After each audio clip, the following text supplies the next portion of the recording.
So today, from my blog, I wanted to talk about three things. I wanted to talk about Children's Day, which was last Sunday. I wanted to talk about my anniversary, 9 years, which is today, and Father's Day, which is this coming weekend.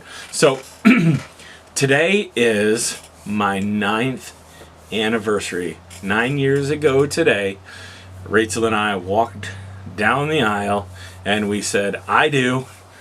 We did, we are, and we always will.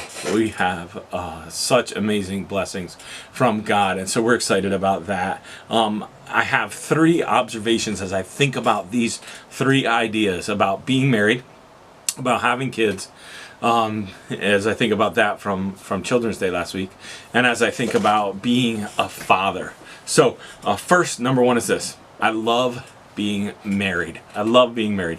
I actually thought that I could pull off the Paul thing and spend my whole life not being married because I was I was 30 something when I got married.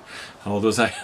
34 or 30 something, yeah, 4 when I got married. So I thought, hey, maybe I'll pull off this never being married thing. But then I met Rachel, and all bets were off. When we were going to get married, a good friend of mine, Gary, said that marriage is a wonderful institution if you desire to be institutionalized. It works for me, I'll tell you that much. I love being institutionalized. I love being married. Now, marriage was also the hardest thing that I ever did, but it was also the best thing that I ever did. Proverbs 18:22 says, "He who finds a wife finds what is good and receives favor from the Lord." So marriage is great when you find the right person. But even more than that, marriage is about being the right person. And so 9 years married, every day of it, almost every day of it was a challenge. I found out that I married, I found out that men and women are from different planets. It's like we married aliens, and it's like, what in the world?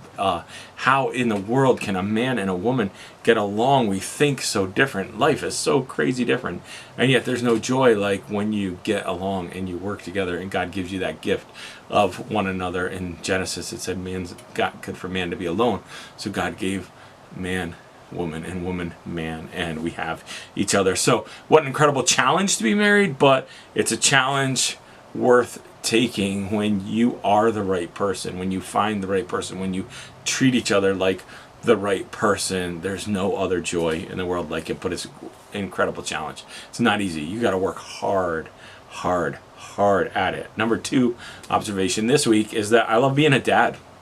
On Sunday was Children's Day. I loved the whole day. I loved watching the kids do all these great activities in church. I loved watching them do music and share scriptures and do motions. I love the part where Israel rode down the aisle on his roller skates. Man, he was so excited about that. I love watching the kids play water games and everything in the field after church. I love kids, and I love being a dad. Psalm 127, 4 and 5 says, "Like arrows in the hand of a warrior are sons born in one's youth.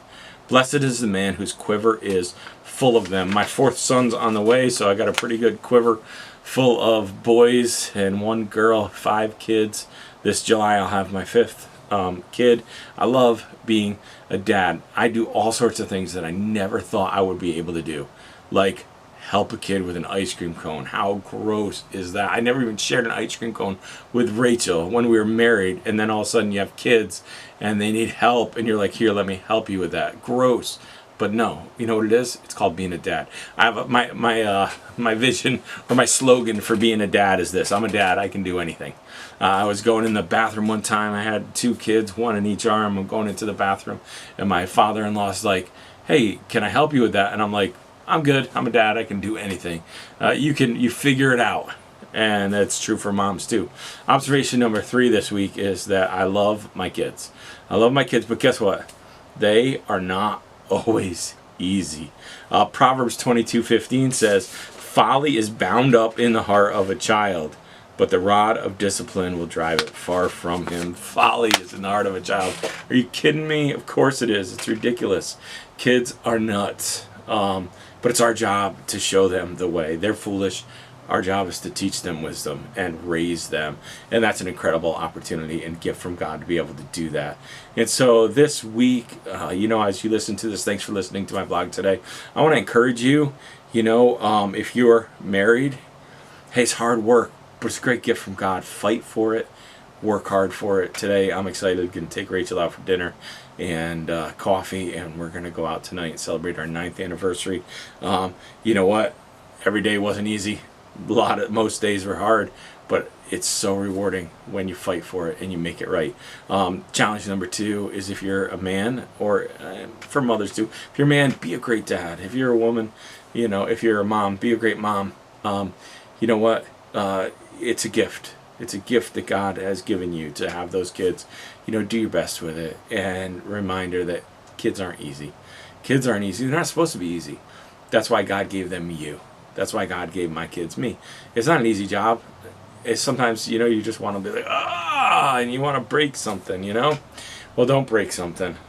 Calm down. Count to 10. Take a step back, reassess, and try it again.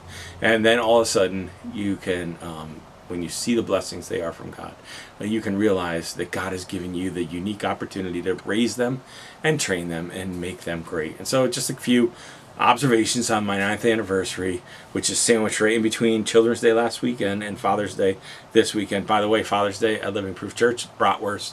Bring your dads. Come to church. We're all going to eat bratwurst in between the first and second service, because men love to eat meat. And so on Sunday, we're going to eat meat. God bless you. Thanks for listening today.